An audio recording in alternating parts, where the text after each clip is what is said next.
Sa mga hindi pa nakakaalam, ipakita ko lang sa inyo kung paano hatiin ang plywood nang hindi na ginagamitan ng lagare. Uubra ang ganitong technique sa mga plywood na may kapal na 1/8 hanggang 1/4.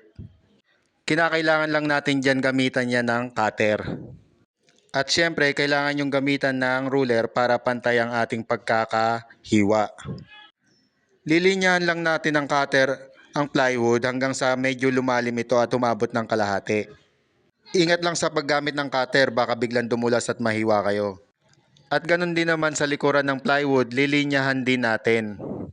Kailangan natin linyahan harap at likod para kapag hinati na natin ay malinis ang pagkakahiwa niya.